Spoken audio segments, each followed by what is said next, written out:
Hi! Nakikita niyo po ba yung nasa likuran ko? Ayan, ayan, ayan. Kung meron ka yan, tiyak magaganda. Gaganda ang mga halaman mo. Alam niyo po ba kung bakit? Alam niyo po ba kung ano yan? Ipakita ko po sa inyo.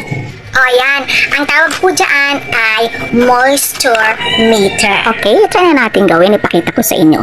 Yan, ilagay natin siya sa halaman. Ganyan, iyan, ilagay natin ng ganyan. Ayan. So ngayon makita niyo na gumagalaw siya, diba? Yung parang araw niya gumagalaw-galaw. Ayan, dito, kaliwa, kanan, kaliwa, kanan, kaliwa, kanan.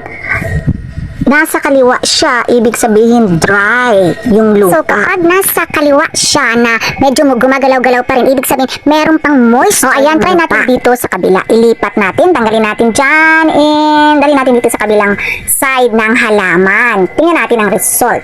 Ayan. So makikita nyo ang result is nasa right side. So meaning, may moisture pa yung lupa. So para saan ba ito? Of course, para malaman natin kung kailangan nating diligan uli yung ating mga halaman. So, pag may moisture pa yung lupa, wag mong didiligan or wag mong lalagyan ng maraming tubig. Siyempre, alam niyo na, pag sobra sa dilig, siyempre, masama. Lahat ng sobra, masama. Ayan ang kuweba. Tingnan niyo yung unang halaman yan, si Ibana yan. Ito na sa gitna, si Spark yan. O, tingnan niyo kung gaano kaganda ang mga bulaklak kapag nadidiligan ng tama. Yung price niya ay hindi gaano mahal, hindi rin naman gaanong mura. Nasa tama lang. Ito ay nasa 500 pesos. So, mas mura ang moisture meter kesa naman bumili kayo ng bagong halaman. Ayan, shout out nga pala sa may-ari ng bahay. Tingnan nyo naman ang ganda-ganda ng kapaligiran niya. Parang gusto ko nang tumira dito.